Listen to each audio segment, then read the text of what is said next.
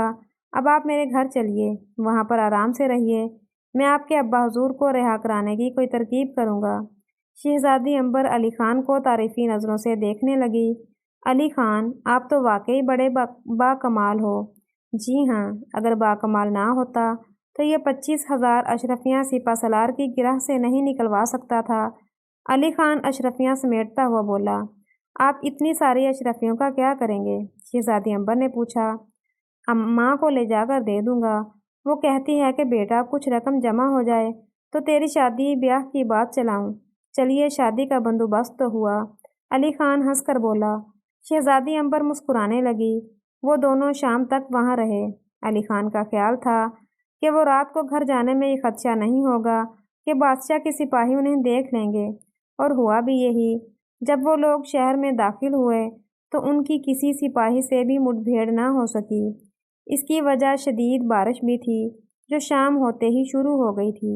وہ دونوں بری طرح بھیگ گئے تھے، مگر کسی نہ کسی طرح گھر پہنچ ہی گئے۔ یہ ایک الگ بات ہے کہ شہزادی کو بھیگنے کی وجہ سے چھینکیں آنے لگی تھیں اور وہ ہر چھینک پر برے برے سے منہ بنا رہی تھی۔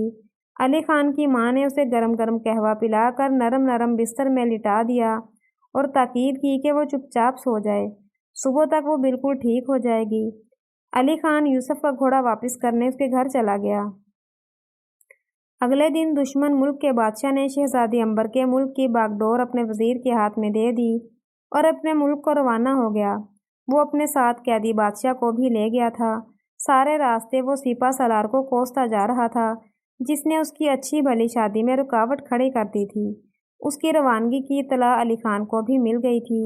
اس نے شہزادی عنبر کو تمام صورتحال سے آگاہ کیا اور اس بادشاہ کے ملک میں جانے کی تیاریاں کرنے لگا۔ دوسرے دن وہ سفر پر روانہ ہو گیا۔ اس کی ماں اور شہزادی عنبر نے اس کے لیے اچھی اچھی چیزیں پکا کر اس کے ساتھ کر دیں تاکہ وہ راستے میں ان کو کھا سکے۔ سورج طلوع ہونے کے ساتھ ہی علی خان نے اپنی ماں اور شہزادی عنبر کو خدا حافظ کہا اور وہاں سے روانہ ہو گیا۔ 7 دن کی مسلسل مسافت کے بعد وہ اپنے منزل مقصود تک پہنچ گیا۔ اس کے پاس کافی رقم تھی، اس لیے وہ بڑے ٹھاٹ سے کسی بھی سرائے میں قیام کر سکتا تھا۔ شہر میں داخل ہو کر اس نے سرائے کی تلاشی میں ادھر ادھر دیکھا۔ ایک بھلے آدمی نے اندازہ لگا لیا کہ وہ کسی شخص کی تلاش میں ہے، تو وہ اس کے قریب آیا۔ اجنبی، شاید بڑے دور سے آ رہے ہو، کس کی تلاش ہے؟ میں تمہاری مدد کر کے خوشی محسوس کروں گا۔ اس آدمی نے کہا، آپ کی ہمدردی کا بہت شکریہ، براہ کرم کسی سرائے تک میری رہنمائی کیجیے۔ رات ہو چلی ہے، کہیں ایسا نہ ہو کہ یہ رات مجھے کھلے آسمان کے نیچے بسر کرنا پڑے۔ علی خان نے بڑی متانت سے کہا، میرے ساتھ آؤ، میں تمہیں اس شہر کے سب سے عمدہ سرائے میں لے چلتا ہوں۔ اس آدمی نے کہا اور علی خان گھوڑے کی باگ تھامے اس کے ساتھ روانہ ہو گیا۔ اس آدمی نے ایک عظیم الشان عمارت کے سامنے لے جا کر کھڑا کر دیا اور بولا، اچھا اب میں چلتا ہوں، اگر میرے لائق اور کوئی خدمت ہے تو بتاؤ۔ علی خان نے اس کا شکریہ ادا کیا اور وہ آدمی رخصت ہو گیا۔ علی خان نے آگے بڑھ کر دروازہ کھٹکھٹایا۔ دروازہ کھٹکھٹا کر اس نے کچھ دیر تو انتظار کیا، مگر کسی نے دروازہ نہیں کھولا۔ علی خان نے دوبارہ دستک دی۔ اس بار دروازہ کھل گیا۔ دروازہ بڑی آہستگی سے کھولا گیا تھا اور کھولنے والا ایک 10-11 سال کا لڑکا تھا۔ اس کی آنکھیں خوف و دہشت سے پھیلی ہوئی تھیں۔ اس نے لبوں پر انگلی رکھ کر علی خان کو خاموش رہنے کا اشارہ کیا اور آہستگی سے بولا، جناب آپ یہاں سے بھاگ جائیں، اندر ڈاکو موجود ہیں جنہوں نے اس سرائے کے مالک کو باندھ کر آتش دان میں ٹھونس دیا ہے اور اب اس کی جمع شدہ پونجی پر ہاتھ صاف کر رہے ہیں۔ اچھا، علی خان نے حیرت سے کہا، مگر باقی لوگ کہاں ہیں؟ سرائے میں کچھ لوگ تو ٹھہرے ہی ہوں گے۔ جی، ڈاکوؤں کے خوف سے وہ اپنے اپنے کمروں کو اندر سے بند کر کے بیٹھ گئے ہیں۔ جب ڈاکو آئے تھے تو میں باورچی خانے میں برتن صاف کر رہا تھا، میں بھی وہیں کنڈی بند کر کے بیٹھ جاتا، مگر اس کے دروازے میں کنڈی نہیں ہے۔ لڑکے نے ایک ہی سانس میں اپنی بات مکمل کر لی اور پھر خوفزدہ انداز میں پیچھے مڑ کر دیکھنے لگا۔ چلو میں دیکھتا ہوں، علی خان نے اپنی میان سے تلوار نکالتے ہوئے کہا اور دروازے کو ٹھوکر مارتے ہوئے دھڑ دھڑاتے ہوئے اس کمرے میں گھس گیا جہاں ڈاکو مال جمع کرنے میں مصروف تھے۔ انہوں نے جو علی خان کو دیکھا تو اپنا کام چھوڑ کر اسے گھورنے لگے۔ سرائے کا مالک آتش دان میں بندھا پڑا تھا اور اس کا چہرہ راکھ میں لتڑ کر بہت عجیب سا ہو گیا تھا۔ کون ہو تم؟ ایک ڈاکو نے بہت غصے سے پوچھا اور تمام ڈاکوؤں نے اپنی اپنی تلواریں نکال لیں۔ کون ہو تم؟ ایک ڈاکو نے بہت غصے سے پوچھا اور تمام ڈاکوؤں نے اپنی اپنی تلواریں نکال لیں۔ یہ تو تم اچھی طرح جانتے ہو کہ میں کون ہوں۔ کیا تم میرے ہاتھ میں تلوار نہیں دیکھ رہے؟ ہاں ہاں، یہ تو ہم بھی دیکھ رہے ہیں کہ تم تلوار لیے کھڑے ہو اور تلوار پکڑنے کا انداز بتا رہا ہے کہ تم ہم سے جھگڑا مول لینا چاہتے ہو۔ مگر لڑکے، واپس چلے جاؤ، مجھے تمہاری جوانی پر ترس آتا ہے۔ میرے ہاتھوں مارے گئے تو مجھے زندگی بھر افسوس رہے گا۔ وہ ڈاکو بولا، اگر مجھے واپس جانا ہوتا تو شاید میں لوٹ جاتا، مگر میں سرائے میں قیام کرنے آیا ہوں اور کسی قیمت پر بھی نہیں چاہوں گا کہ اس سرائے کے مالک کو کوئی قسم کا نقصان پہنچے۔ علی خان نے بڑے مضبوط لہجے میں کہا۔ یہ سنتے ہی اس ڈاکو نے بڑے طیش کے عالم میں علی خان پر تلوار کا ایک بھرپور وار کیا۔ علی خان تھوڑا سا ترچھا ہو کر اس کا وار بچا گیا اور فوراً ہی بڑی پھرتی سے جوابی وار کیا۔ اس کی تلوار لمحہ بھر کو فضا میں چمکی اور یہ چمک اس ڈاکو کی گردن کے پاس آ کر ختم ہو گئی۔ ڈاکو کے ساتھی بڑی حیرت سے اس کی کٹی ہوئی گردن اور تڑپتے ہوئے جسم کو دیکھ رہے تھے۔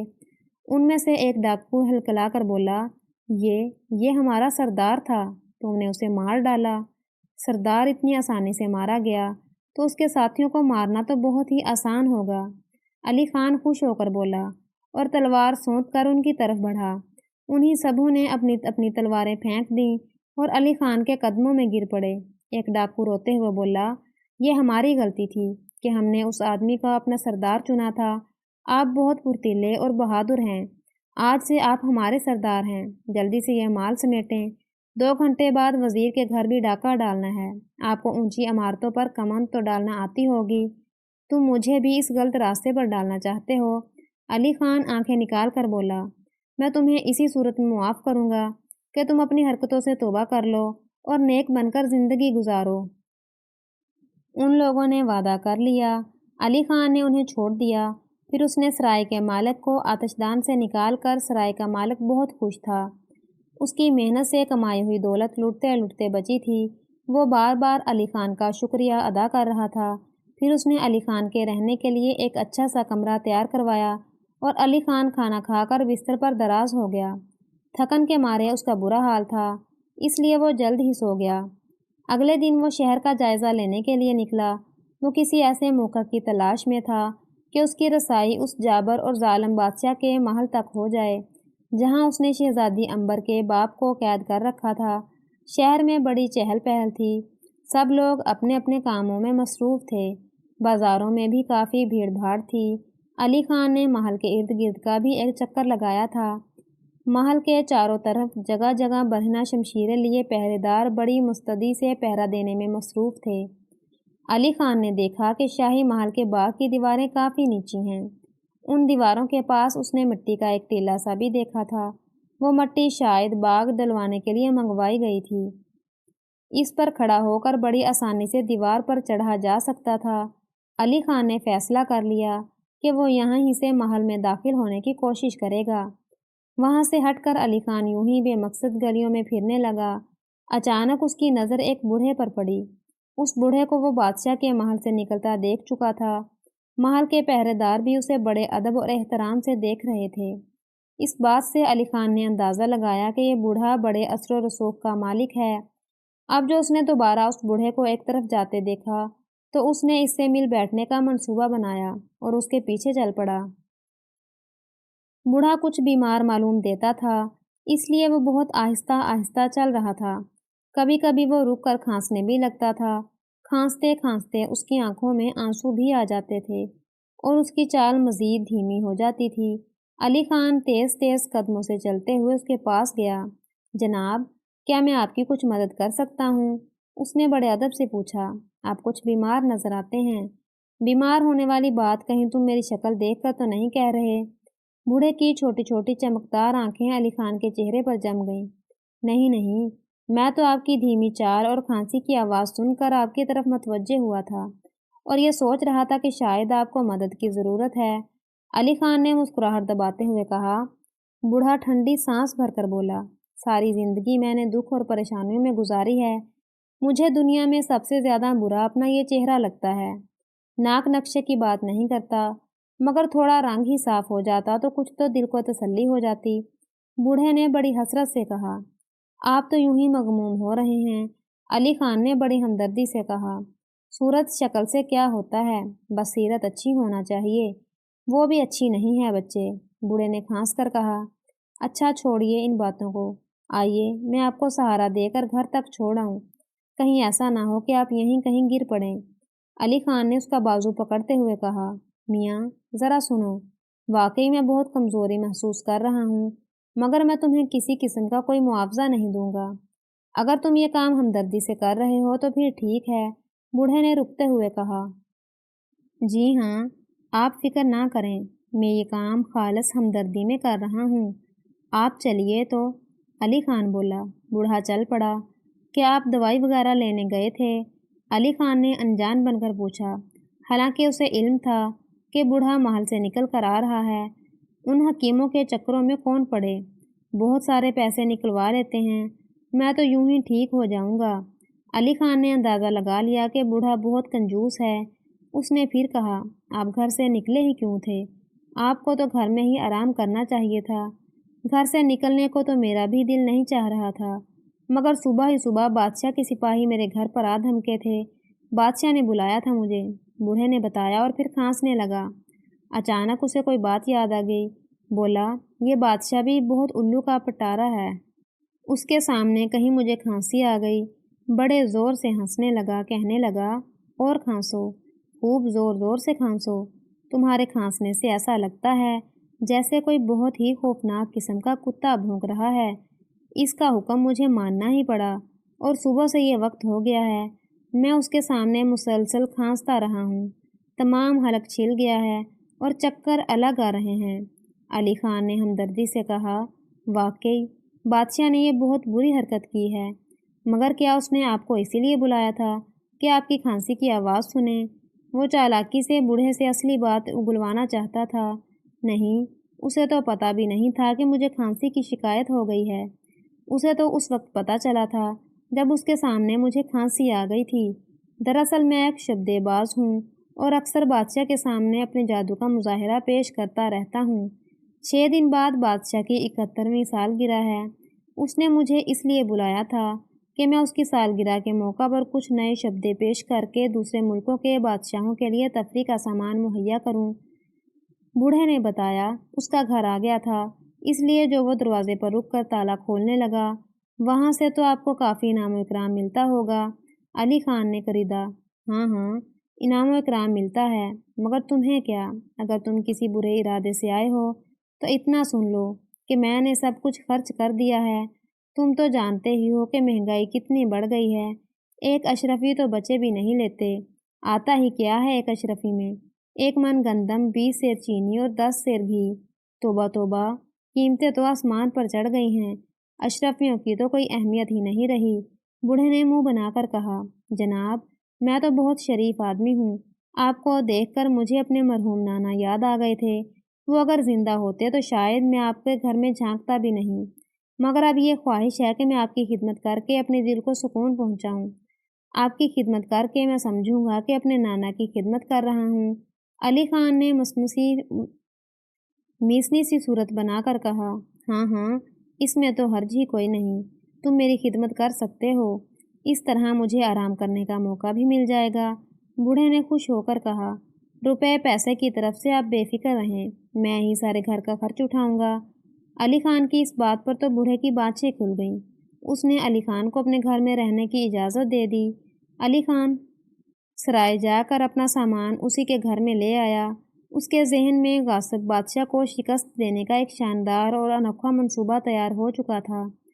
خدا کی قدرت کے بوڑھے کی طبیعت اور زیادہ بگڑ گئی۔ علی خان نے اچھے سے اچھے حکیم بلا کر اس کو دکھایا، مگر حکیم نے یہی جواب دیا کہ بڑے میاں کو کم از کم 15 دن تک مکمل آرام کرنا چاہیے، ورنہ ان کا زندہ بچنا ممکن نہیں۔ موت سے تو بوڑھا بھی ڈرتا تھا، مگر وہ اس بات پر بضد تھا کہ بادشاہ کی سالگرہ میں جا کر وہ ضرور اپنے کمالات دکھائے گا۔ اسے اپنے جان سے زیادہ بادشاہ کی طرف سے انعام میں دی جانے والی دولت پیاری تھی۔ علی خان نے اسے کافی دیر تک سمجھایا کہ جان ہے تو جہان ہے، اگر وہی اس دنیا میں نہ رہا تو پھر یہ دولت کس کام کی؟ تو پھر تم میرا ایک کام کر دو۔ بوڑھا خوشامدانہ انداز میں بولا، تم بہت نیک اور ہمدرد لڑکے ہو، تم میری جگہ سالگرہ کے جشن میں شرکت کرو اور مختلف شعبدے دکھا کر وہاں سے جو انعام ملے وہ مجھے لا کر دے دو۔ میں وہاں کون سے جادو کے شعبدے دکھاؤں گا؟ مجھے تو کچھ بھی نہیں آتا، مگر میرا جانا یا نہ جانا بیکار ہی ہوگا۔ علی خان نے کہا، مگر وہ بھی دل سے یہی چاہتا تھا کہ بوڑھا اسے اپنی جگہ بادشاہ کے محل میں بھیج دے۔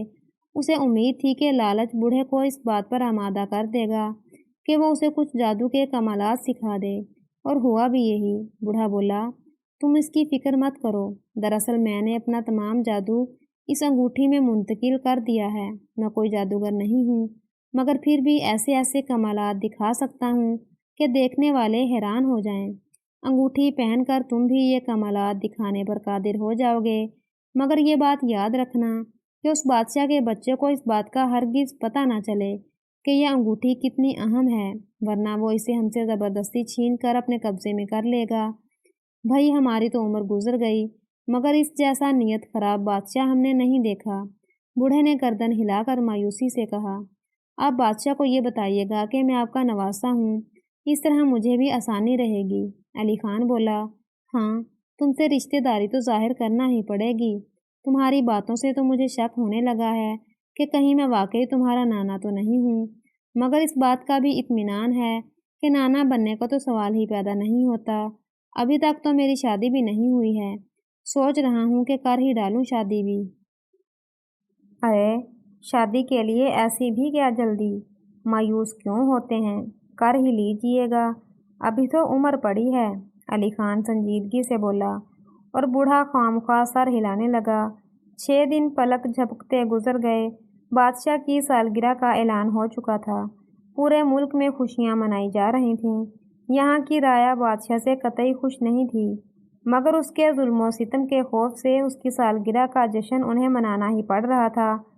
پورے ملک میں چراغاں کیا گیا تھا، اور دوسرے ملکوں کے بادشاہ صبح ہی سے محل میں آنا شروع ہو گئے تھے۔ دوسرے ملکوں سے آئے ہوئے بادشاہ بھی اس ظالم اور عیار بادشاہ کو پسند نہیں کرتے تھے، مگر چونکہ ان کے ملک نہایت چھوٹے تھے اور ان کی فوجی طاقت بھی زیادہ نہ تھی، اس لیے وہ اسے ناراض کرنے سے ڈرتے تھے کہ کہیں غصے میں آ کر وہ ان کے ملک پر چڑھائی کر کے قبضہ نہ کر لے۔ بوڑھے نے ایک روز محل جا کر بادشاہ کو بتا دیا تھا کہ وہ بیمار ہے اور اس کی جگہ اس کا نواسا جادو کے تماشے دکھائے گا۔ بادشاہ کو تو کھیل تماشوں سے غرض تھی، انہیں چاہے کوئی بھی دکھائے۔ اس نے اجازت دے دی۔ سالگرہ والے روز شام ہوئی تو علی خان نے صاف ستھرے کپڑے پہنے اور اپنے گھوڑے پر سوار ہو کر محل کی جانب چل پڑا۔ جادو کی انگوٹھی اس کے پاس تھی۔ محل کے صدر دروازے پر پہرے داروں نے اسے روکا، مگر اس نے ان کے روکنے کی پرواہ نہ کی، وہ اندر گھستا ہی چلا گیا۔ یہ دیکھ کر پہرے داروں نے اپنی تلواریں میان سے نکال لیں اور علی خان کو رکنے کا حکم دیا۔ علی خان نے پلٹ کر ان کی طرف دیکھا اور ان کی طرف زور سے پھونک ماری۔ پھونک مارتے ہی پہرے داروں کے ہاتھوں سے تلواریں غائب ہو گئیں اور وہ حیرت سے اپنے ہاتھوں کی طرف دیکھنے لگے، جن میں اب سرخ گلاب کے پھول دبے ہوئے تھے۔ علی خان نے وہ پھول ان کے ہاتھوں سے لے لیے اور انہیں حیرت زدہ چھوڑ کر آگے بڑھ گیا۔ وہ محل میں داخل ہوا ہی تھا کہ اس بار وزیر نے روک لیا۔ پہرے داروں کی طرح اسے بھی معلوم نہیں تھا کہ بادشاہ نے اسے جادو کے تماشے دکھانے کے لیے بلایا ہے۔ یہ وزیر شکل ہی سے بڑا خراب آدمی لگتا تھا۔ وہ علی خان پر آنکھیں نکالنے لگا۔ علی خان کو اس پر بڑا غصہ آیا۔ اس نے بتایا بھی کہ وہ بوڑھے جادوگر کا نواسا ہے، مگر وزیر نے دربانوں سے کہا، اسے دھکے مار کر باہر نکال دو۔ اس ہنگامے کی خبر بادشاہ کو بھی ہو گئی، وہ بھی وہیں پر آ گیا۔ علی خان نے اسے اپنی آمد کا مقصد بتایا تو بادشاہ خوش ہوا۔ اس نے وزیر کو ہلکی سی جھاڑ بھی پلا دی۔ جب بادشاہ جانے کے لیے مڑا تو علی خان نے خاموشی سے گلاب کا ایک پھول وزیر کے ہاتھ میں تھما دیا۔ وزیر غصے سے بیچو تاب کھا رہا تھا، مگر پھر پھول بے حد خوبصورت تھا۔ اس نے اسے لے لیا اور بادشاہ کے پیچھے پیچھے چل دیا۔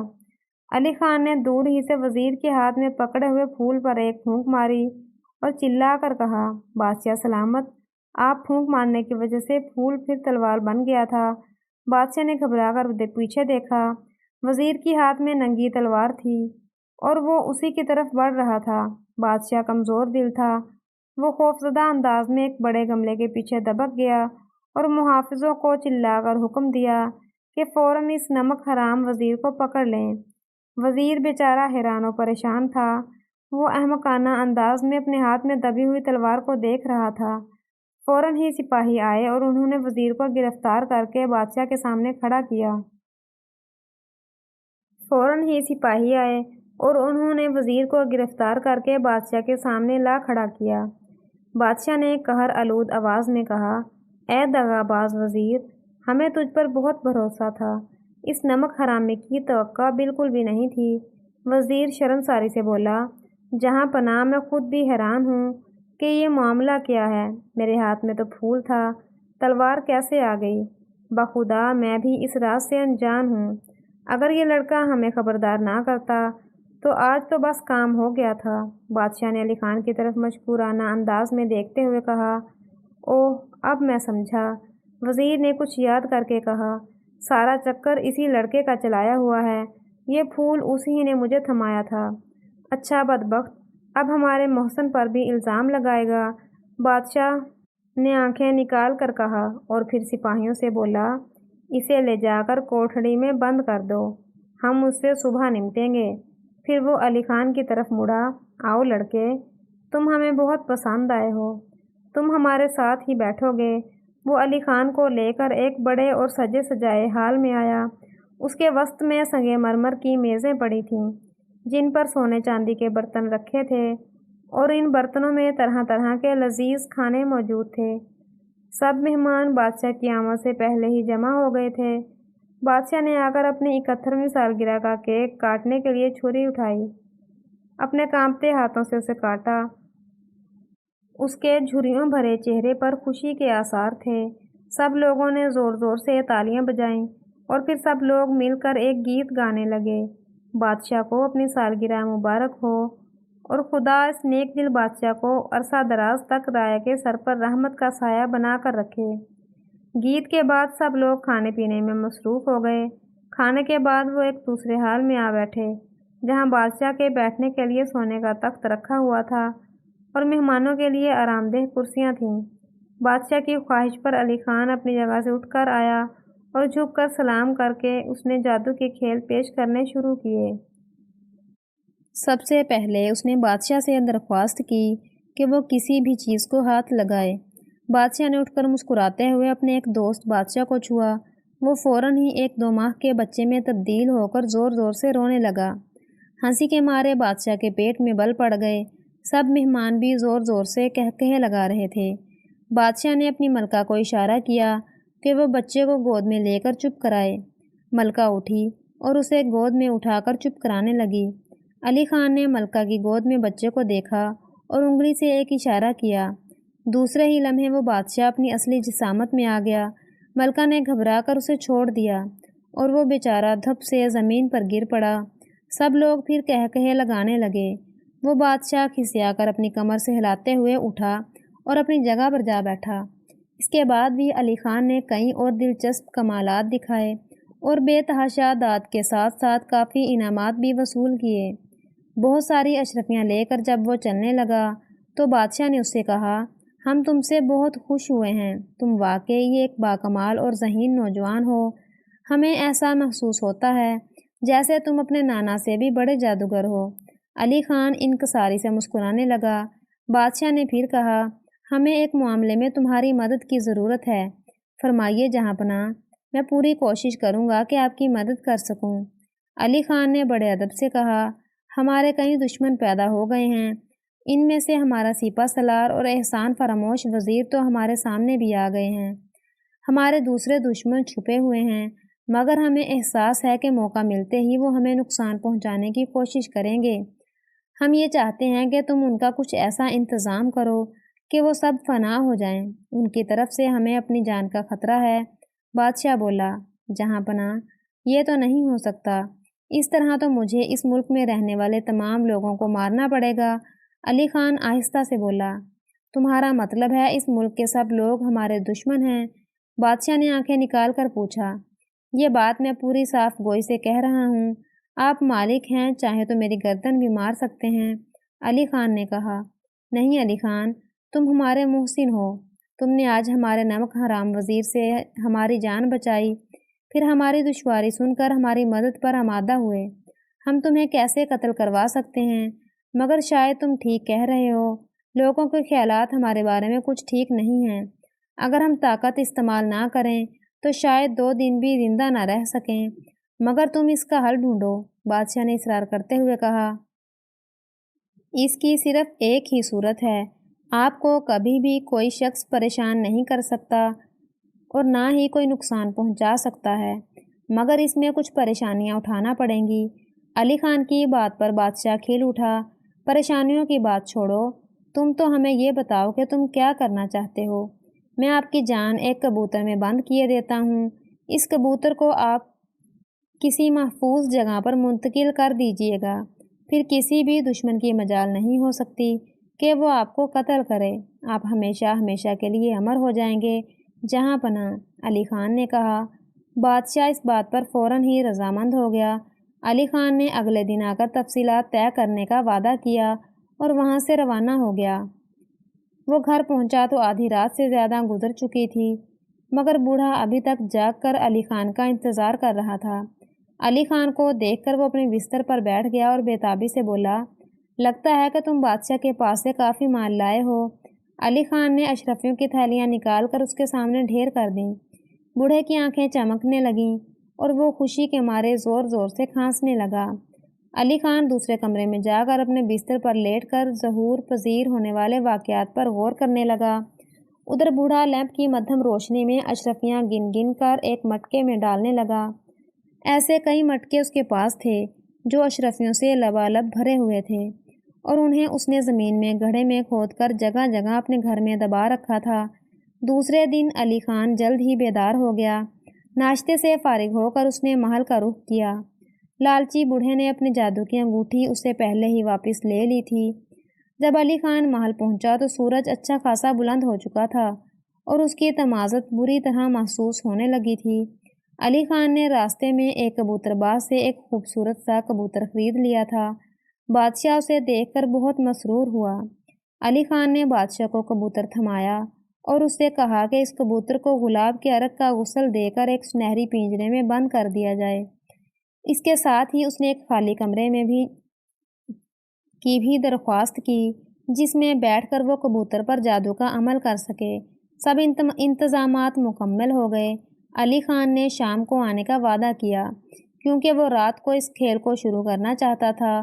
دن بھر وہ ادھر ادھر گھومتا رہا۔ وہ بہت خوش تھا کیونکہ اس کی رسائی محل تک ہو گئی تھی اور بہت جلد کامیابی اس کے قدم چومنے والی تھی۔ اسے شہزادی عنبر یاد آنے لگی تھی۔ وہ ہوتی تو کتنا خوش ہوتی کہ اب اس کا باپ جلد ہی قید سے آزاد ہو جائے گا۔ شہزادی عنبر کے متعلق سوچ کر اس نے گہری سانس لی۔ وہ اسے بہت اچھی لگنے لگی تھی۔ رات ہوئی تو اس نے اس الگ تھلگ کمرے میں ڈیرا جما لیا اور بادشاہ کو ہدایت کر دی کہ کوئی وہاں پر نہ آئے۔ بادشاہ نے اس بات کا وعدہ کر لیا۔ کمرے کا دروازہ بند کر کے علی خان نے کبوتر کے پنجرے کو سامنے رکھا اور قالین پر لیٹ کر چھت کو گھورنے لگا۔ یوں ہی لیٹے لیٹے نہ جانے کب اس کو نیند نے آ لیا۔ صبح اٹھ کر آنکھ کھلی تو باہر باغ میں چڑیاں چہچہا رہی تھیں۔ وہ جلدی سے اٹھ کر بیٹھ گیا۔ اس نے کبوتر کے پنجرے کو ہاتھ میں پکڑا اور دروازہ کھول کر باہر نکل آیا۔ بادشاہ باغ میں چہل قدمی کر رہا تھا۔ علی خان کو دیکھا تو لپک کر اس کی طرف آیا۔ کیا رہا؟ اس نے بے صبری سے پوچھا۔ سب ٹھیک ہے، بہت محنت کرنا پڑی تھی۔ اب آپ صرف اتنا کام کریں کہ اپنی چھوٹی انگلی سے تھوڑا سا خون نکال کر اس کبوتر کے سر پر ڈال دیں، علی خان نے کہا۔ بادشاہ نے فوراً کمر میں اڑسا خنجر نکال کر اپنی انگلی میں شگاف کیا اور کبوتر کے سر پر خون کی بوندیں ٹپکا دیں۔ وہ علی خان سے بہت مرعوب ہو گیا تھا اور اس کی جادوگری کی اس پر دھاک بیٹھ گئی تھی۔ بس اب سب کام مکمل ہو گیا ہے، علی خان نے پنجرے کا دروازہ کھولتے ہوئے کہا۔ ارے ارے،